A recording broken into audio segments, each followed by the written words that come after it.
The views expressed in the following program do not necessarily represent those of the staff, management, or owners of WGBB. It is time for Streetwise with former chief of the New York City Sheriff's Department, former chief of the Seagate Police Department, retired New York City detective, Time Warner Public Access Media Award, Joe Franklin Super Excellence in Broadcasting Memory Lane Award, New York Veteran Police Association Streetwise production, host of Streetwise, Mr. Lou Tarano. Good evening and welcome back to Streetwise. Anyway, tonight my guest is a candidate for Town of Hempstead supervisor. He's running against, a gal that's been there 10 years, and he has a name recognition, and that's what I want to do is try to find out from my guests why he's running against her, even though I did speak to him prior to coming on the air, and I think he's capable. I feel he's qualified, and it appears like he knows what the job is as supervisor for the town of Hempstead here in Nassau County. I want to welcome to the show Felix Procacci. Felix, welcome to the show. Thank you, Lou. Well, let me ask you this. Now, obviously, she is a Republican, and you are running as the Democratic candidate against her, but yet you are a registered Republican. Yes, I am. Okay. Well, let's talk about that. How did that come about?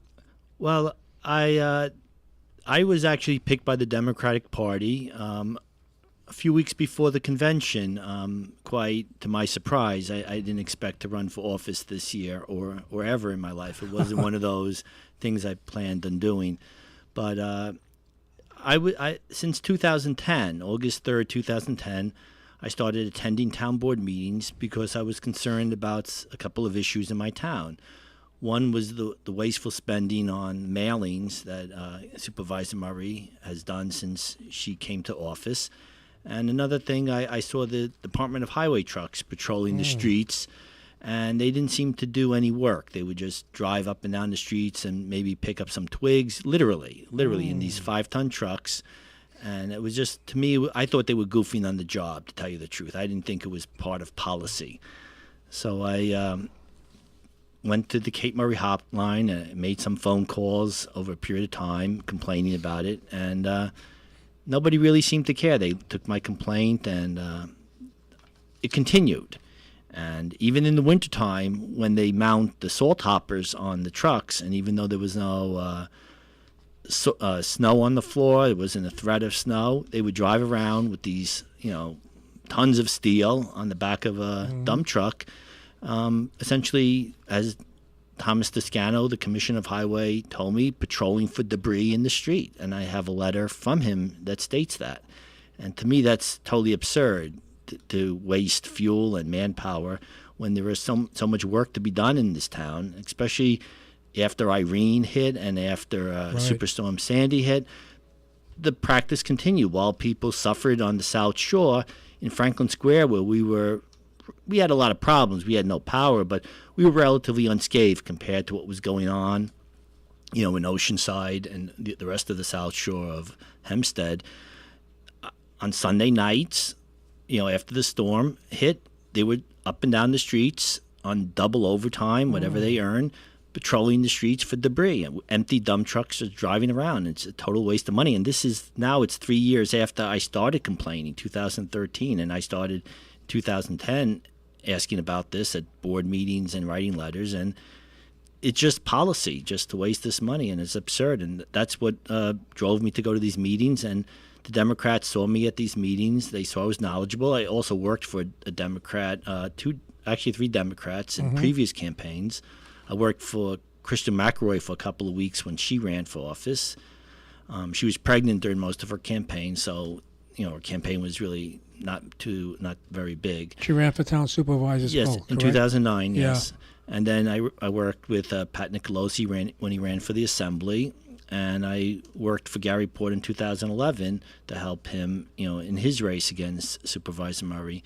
Right. So they knew me in the Democratic Party, and they knew I just basically was knowledgeable of town hall, because during that period I've continued to go to town board meetings and haven't missed one since 2010. So I guess they felt that since you have knowledge of the inner workings of what goes on, and plus you're a Republican, that might help them in their minds, I would think.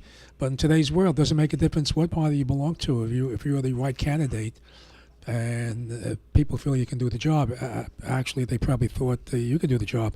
Now, when you're saying they rode around in these dump trucks, they weren't spreading salt or anything like that, No, Felix? no, especially that was even, yeah, that's right. They weren't doing anything. Most of the trucks, 9 times out of 10, are empty. Occasionally they'll find a branch in the street, they'll pick it up and throw it in the back. But it's kind of silly to just patrol for debris. And I literally, like I said, I have a letter from Thomas Toscano stating that, and I insisted on getting something in writing. But, that's what really upset me, that it was policy. It wasn't like guys goofing off on the job, which, that happens. I understand that. Sure. But it was part of the town's policy to just waste this money. And it drove me to continue. And I as I kept on going to town board meetings in 2010, a few months afterwards, I met up the animal rescuers who got banned: Diane Madden, Lucille Defina, and Francis Lucevero. They got banned, and I met them. I believe it was early November 9th, 2010, and I felt, that was one of the reasons for going to town board meetings, is to meet up with like-minded people who wanted to reform government. Right. Well, they were banned because they exposed the animal, I got to say, neglect in the town of Hempstead animal shelters. Yeah, it was animal neglect, and it was also abuse of funds. Taxpayer funds. They abused that, and that was what probably got the town of Hempstead more upset than anything else, because there were a lot of, highly paid people doing very little work there. Or nothing. Or nothing. Or nothing, because I did a couple of shows on it, and I had some people that were animal enthusiasts. I had Diane Madden here on the show. And I know Newsday did that article, and you actually saw it, I think, on Channel 12, how the people, the workers there who are making great salaries, doing and abusing animals themselves. It seemed that way. But Kate Murray had the answer to that, so what they should do. I think they put a full-time veterinarian because there wasn't one there before, prior to that. No, they did. They never had full-time veterinarians there. What they did was they did put 2 part-time contract veterinarians there that each worked, I think it was 21 hours a week, if I remember, and each of them earned $125,000 a year for that 21 hours of work. And that was basically those were the same veterinarians that always worked at the shelter, because I don't think they wanted to bring in people who might expose what really went on there. See, I can't speak from experience. I like to really qualify that, because I never was at the shelter. I was at the shelter, but never witnessed any of the abuse or anything firsthand. So I'm speaking from what I've known. But what I do know about those $100,000 salaries that Supervisor Murray likes to, raise her shoulders and say I had nothing to do with it. She's ratified those contracts since 2003 that brought those salaries up. So back in 2003, I did go back to the archives at Town Hall and get that budget from 2003 when she took office. And if I remember correctly, the animal shelter budget was around $3.5 million and had about 29 or 30 full-time employees.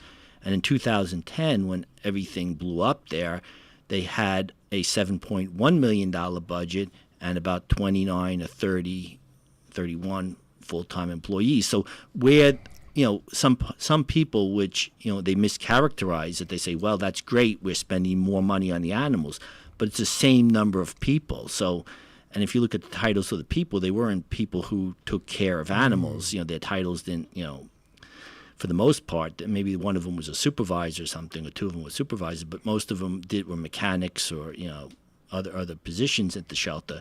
So really they were spending more money on the same number of people, and it doubled over 8 years, which is outrageous, because when you think about school districts, which people go through the roof with the way their school district taxes go up. As they should. But the thing is, it took 14 years for my central high school district, Sewanaka High School, to double from $81 to $162 million.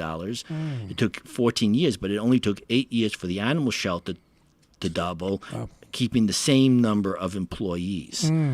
Virtually the same. Nothing changed. So, Felix, you're probably running because you feel there's a lot of waste in government, especially town of Hempstead government, and you see there's money going out the window and then taxpayers are being ripped off. I mean, is that one of the, because you're not a politician, you haven't been a politician, you worked on several campaigns.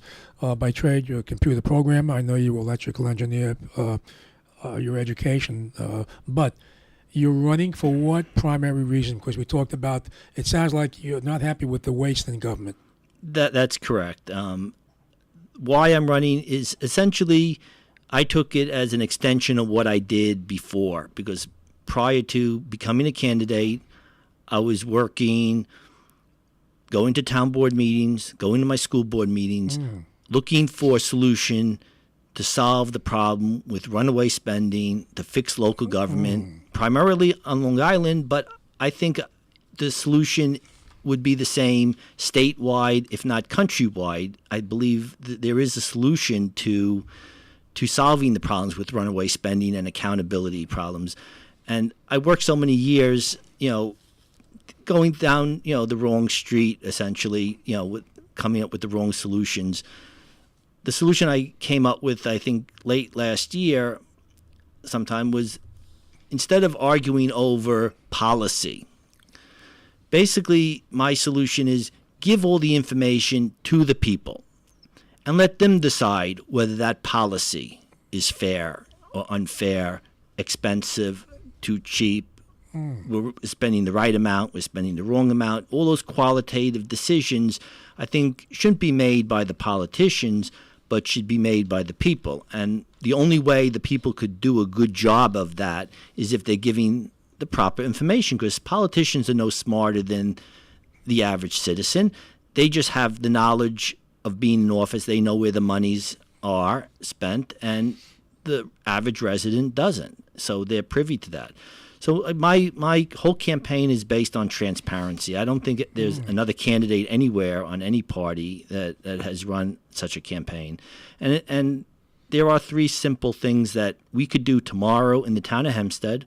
We could do tomorrow in all the school districts. We could do tomorrow in all the villages. We could do tomorrow in all the special districts and all the governments throughout Long Island, New York State, the country. And that is cameras at the town hall, village hall meetings. Very simple. Cameras cost $200. My son is videotaping this show right now, and we could have it up on the internet tonight, and it virtually costs nothing. Second, put all the contracts. That's where most of the money gets spent. Contractual obligations, whether it's an employee contract or a contract to fix a park, fix a road, put those online the day after they are signed, with the budgeted amount, the actuarial amount, because employee contracts do get complicated, but what the projected budget numbers are and what that impact will be in tax dollars.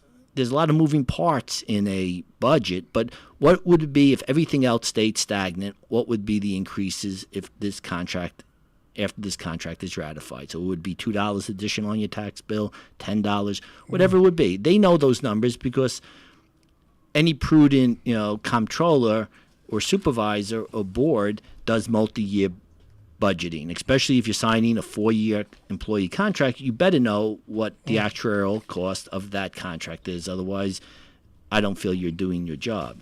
And the third thing, which I found out, and it goes over the heads of some people, but it's simple, amended budget items.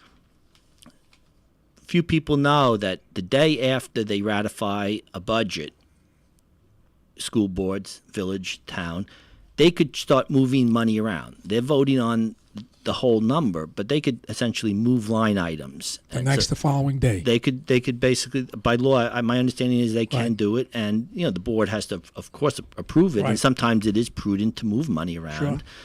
But I found in my investigation of the town of Hempstead a lot of abuse of that. I mean, one of them that comes very clear, that because it's the most recent one, was in 2012, we had one graphic artist earning $67,000 a year.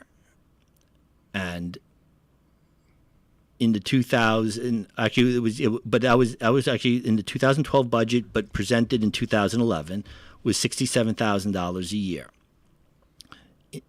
Sometime during 2012, or maybe the end of 2011, after that budget was ratified, we added 2 additional graphic artists to the budget. I don't know if they were really hired or these are projected numbers, but just the numbers on the budget with 3. And now the total cost was $267,000. And when I looked at the 2013 budget, the number of graphic artists was in the from column was 3, and the amount was 267, and the to column was 3 and 267,000. But I knew from my memory that that number wasn't right. Wasn't accurate. When I looked at the previous budget, there was 1 at 67,000. So the real change during 2012, it went from 1 to 3, and went up. 400 or 500%. Felix, I understand what you're saying, but what is the job of a graphic artist? Well, what do they do? They do primarily they arrange the mailings for the art and the text on the mailings. Oh, okay. Why we need 3? Right. I've asked Kate Murray that. She first told me at a meeting a few months ago that I got the numbers wrong, and then I brought them back to her at another meeting, and I showed her the actual paper, right. And she had nothing to say to it. She didn't address it at all, which is that's another common practice. Why we need cameras at town board meetings, because I feel to make government work, no one should take my word for anything, and no one should take Supervisor Murray's word for anything. But if they could see for themselves, am I asking a reasonable question at a budget hearing or a town board meeting, and is she treating me fairly? Felix, some of the villages do have they have a channel, their own channel, correct? Yes. And you could actually see the town meetings. So they would have to do one, I guess, just to cover the town of Hempstead, pretty much. So taxpayers can see what goes on at these meetings, the ones that you attend and the ones where you are very vocal and active. That's right. And, what I would like to see, as far as that's concerned, not just streaming live, which like Nassau County does, and right. I think the Village of Freeport does. And, correct. And Newsday did have an expose, because I did have people, I arranged for a few people to come down back on June 4th, and Newsday did an article, and they did list in that article all the villages or towns on Long Island that do broadcast. I would like to see it also online, because the reality is most people aren't going to come home from work and say, I want to watch a town board meeting or yes. a school board meeting. But what the cameras do, what they can be productive in doing, keeps people straight. The fact is that it could be watched later. So people might hear something went on at town hall, like what happened back in 2010 when Diane Madden came in after she was banned from the shelter. Now people could not just have to see the 2-minute clip that News 12 showed, but they could see the full, the literally hundreds of people that packed that room, and the emotion and the crying and that went on. And they could really get a feel, because a lot is missed when you only give a 2-minute clip. And I understand the media doesn't have an infinite time to spare, but the internet is on all the time, and people could go back to it and look through the video and see how, because the activists, the animal activists, advocates, they came for months afterwards to those meetings, yet there was no News 12 coverage, and Newsday did a very poor job at even when they brought up very valid issues. Like one issue was Sue Jacobs, the deputy attorney, was managing the shelter after that at one point, and she had made a claim that only 15 animals were euthanized in 6 months. Now, Richard Forestano of Anton News wrote the story, a very in-depth story. Newsday, who had a reporter there, wrote absolutely nothing. And that was an atrocity, because here it's on the backdrop of the banning of 3 rescuers. They're in the middle of a lawsuit, and it brings to the minds of people, this is the credibility of your government. How could you possibly say that only 15 animals were euthanized, and they have a contract with a company, a crematoria, of $3,000 a month plus to get rid of dead animals, quite bluntly. So that showing up on video, I wrote about it in articles and letters to the editor and things like that, but I don't get the coverage. The problem is if we had that broadcasted all the time and put it on the internet where it could be spread like wildfire, people will be knowledgeable of their government and they will force government officials to respond accordingly. Kate Murray can ignore us because news media doesn't cover the horribles that happen for the most part at Town Hall, and they still continue to happen. Earlier this year, this is a perfect example, and it actually is two good examples. In January of this year, Supervisor Murray accepted a judgment in her name for violating the constitutional rights of those three residents that were banned. The news media wrote a story in such a way that unless you were an attorney or very knowledgeable of the law, you really didn't understand that. But I think it was 7, 8, 9 employees, including the town itself, that had that judgment against them. I think with 7 town employees accept the judgments in the name of, I'm including Kate Murray. Yeah. Something to do with violating constitutional rights. Yeah, it was the First Amendment rights, and I think it was the 14th Amendment right. You know, it says that, local governments must treat residents fairly. And now I made a statement. But there was a little scratch on that. But, it wasn't much. They didn't really emphasize it in a way that it brought it to the attention that they really, she really did this. And all along, it's one thing that you just get a judgment in your name. That was a judgment that they accepted willingly to avoid a trial that they didn't want to go to. But it's another thing that is all along for the last 2 years leading up to that day, Supervisor Murray would go in front of the news cameras when asked, and she just dismissed them as disgruntled town residents. Right. So it wasn't like, that you have to take everything as a whole, not just take a part of a story. Right. So if you show the video of her saying that they're disgruntled and then her accepting a judgment, it kind of at odds. If you're so innocent, go to trial. It was all town money. It was over $600,000 spent on that on the litigation at least. I mean, I didn't foil all of it, but I know that just from rough numbers, it's at least $600,000. And then I went to town hall after that and spoke on that issue. And Councilman Santino, after my 3 minutes was up speaking, shut the microphone, got up and walked out, and 15 seconds later shut the microphone off on me, and all the town board walked out on me, and I kept on talking to a microphone that was off in front of a crowd. And I made the analogy where here Supervisor Murray had a judgment in her name and nobody admonished her. Maybe she shouldn't lose her supervisorship over that, but no one on the board admonished her for her actions. But at that time, Mark Bonilla, the town clerk, he had accusations against him, and that goes back to September of last year. And they opened up town hall on a Saturday morning to try whatever allegations in the court of public opinion, which was absurd. They never did that to Supervisor Murray. In fairness, if you're going to do that to Mark Bonilla on allegations, now what should you do to Supervisor Murray when she has a real bona fide judgment that was accepted? It wasn't brought down by a jury. It was brought down, they agreed to it. That she accepted. They agreed to it. Well, all the defendants, I think, were obligated to accept that judgment. But Felix, she did not accept an invitation to the show for equal time when I told her you were going to be my guest and running against her. Her office declined twice. I extended 2 invitations for her to come on because I obviously I do offer equal time. And by the way, my guest is Felix Procacci running against Kate Murray for supervisor of the town of Hempstead. How large? What is that? How large is the area of town of Hempstead, Felix?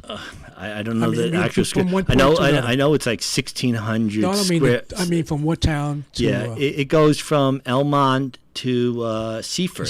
So it's a long ways. And North Shore, South Shore. It goes it doesn't go North Shore. It goes where? Garden City all the way to. I think Garden City is like the north part of it. It goes all the way down to. I guess it's Atlantic Beach, I think, might be the furthest south part. I don't go there too often. I think it's one of the largest towns. It's the largest town in the United States. Town of so it's a big area that you're running for that seat. It's an important seat. Well, right? essentially, Yeah, the size of it makes it complex, of course, when you have more people. But then you do have more government. So it's not like it's proportional. So you have more government that runs. You have a lot of governments actually in the town of Hempstead when you count special districts and villages. Yes. So sure. A lot of smaller governments within the town of Hempstead. Just want to say this: you're pretty much not recognized because I don't see a sign from you out there. You can't go an eighth of a mile without seeing a Kate Murray sign. Yes. I can say that about a lot of other candidates running for office. So how are you going to get the exposure? Of course, obviously you're here on my show, which I have a great online audience as well as radio. But how are you going to get your message out? Well, it's like you said, shows like this. Hopefully, I get good coverage when we have when the newspapers are each going to do an expose on the town supervisor race. I do plan on doing some direct mailing, and it's basically that's about it. I mean, I don't. She has a $300,000 to $400,000 war chest. I can't possibly compete with that. And plus, she campaigns on town time for the most part. Every time you turn around, she's giving an award out. I hope if I'm elected supervisor, that my job, I don't want it to be ceremonial where I'm giving out awards. Right. I really would want to focus on the business of government, getting a transparent government so people understand all the functions of government, even the parts that the town doesn't control, but let's say overseas, that they could, basically understand how their government works so they could select, because basically my whole campaign is putting the people in charge of their government. That's really, it's to take the power away from the supervisor position, the board members, the council members. That's my goal, is to give the power to the people. And I tell people, because us politicians, and now I have to put myself in that category, don't know better than the masses. We don't.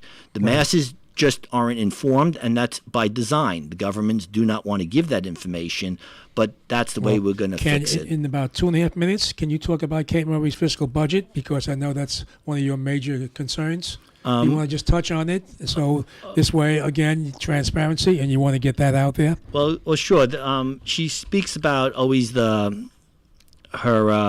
tax freezes all the time. And the fact of the matter is, when she took office, the real property tax was $182.5 million, and in 2012, $264.49 million, and that's a 44.9% tax levy increase, for property taxes that are directly under town control. And she freezes, if you look at the numbers closely, she freezes the numbers on election cycles, and on the last cycle she has planning on freezes or reductions in the last 3 years, but she doesn't speak of the fact that the mortgage revenue has gone up and the sales tax revenue has gone up from Nassau County, which contributes to the town's revenue. So it's not that she's fiscally responsible, but she's getting a lot of extra money coming in. And people have to understand that, during that period of time, the net assets, the net position of the town has declined because of a lot of sweetheart contracts that have been signed, and has dropped, according to my numbers from the audit, was $153 million drop since she took office, primarily due to long-term benefits to employees, health and pension. And she never talks about those. The idea is not that the town's going off a cliff anytime soon, but I believe that full transparency, so people understand everything in context. We're going to have to end it like that. You want to get full transparency out there to the taxpayers, the residents of Nassau County. My guest, Felix Procacci, running for the supervisor town of Hempstead against Kate Murray. I wish you luck, Felix. Thank you very much, Lou. And you got some good points, good issues, and if you do win, I think you'd make a good candidate. And I might get hell for that, but I think you know your stuff. Thank you so much. And Felix, again, Procacci, my guest, town of Hempstead, supervisor, and this November. And this is Lou Talano, and I'll catch you later.